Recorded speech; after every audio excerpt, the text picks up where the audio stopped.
Welcome to the world of photography. Photography is amazing. It lets you capture moments in time.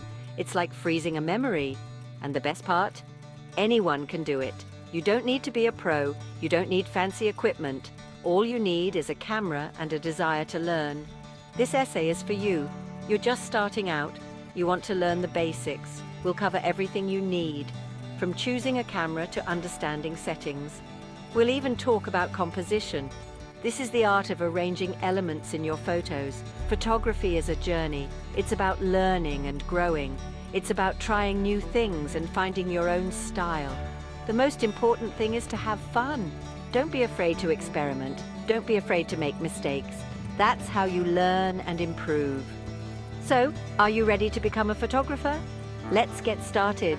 The world is full of beautiful moments waiting to be captured. Grab your camera and let's explore the magic of photography together. Choosing your first camera can be exciting, but it can also be overwhelming. There are so many options. Don't worry, it's not as complicated as it seems. Start with what you can afford. You don't need the most expensive camera to take great photos. There are two main types of cameras, DSLRs and mirrorless cameras. DSLRs are bigger and heavier. They have a mirror inside that reflects light. Mirrorless cameras are smaller and lighter. They don't have a mirror. Both types can take amazing photos. The best choice for you depends on your needs and budget. When choosing a camera, think about what you want to photograph. Do you want to take portraits, landscapes, action shots? Different cameras are better for different types of photography. Research different models and read reviews.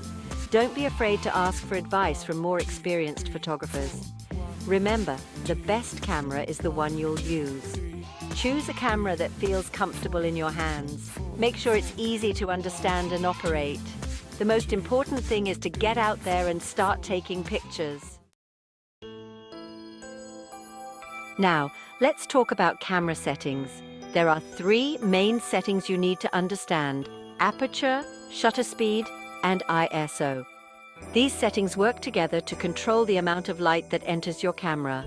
Aperture is like the pupil of your eye. It controls the size of the opening in your lens. A wider aperture lets in more light. A narrower aperture lets in less light. Aperture also affects depth of field. This is the area of your photo that appears in focus.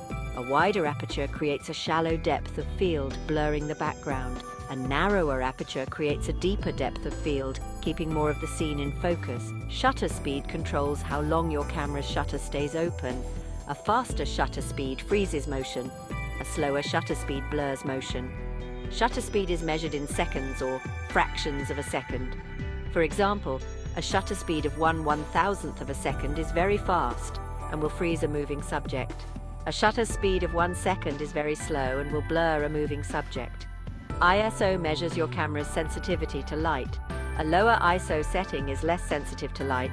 A higher ISO setting is more sensitive to light. Use a lower ISO setting in bright light. Use a higher ISO setting in low light, but be careful.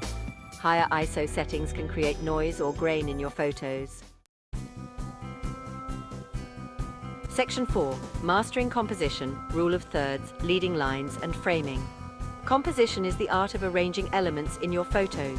It's about creating visually interesting images that draw the viewer's eye.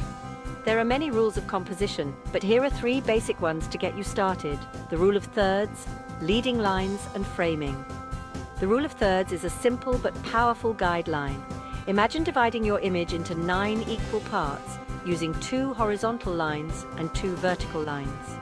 The points where the lines intersect are called the points of interest. Placing your subject on one of these points creates a more balanced and visually appealing composition. Leading lines are lines that draw the viewer's eye through the photo. They can be straight, curved, or diagonal.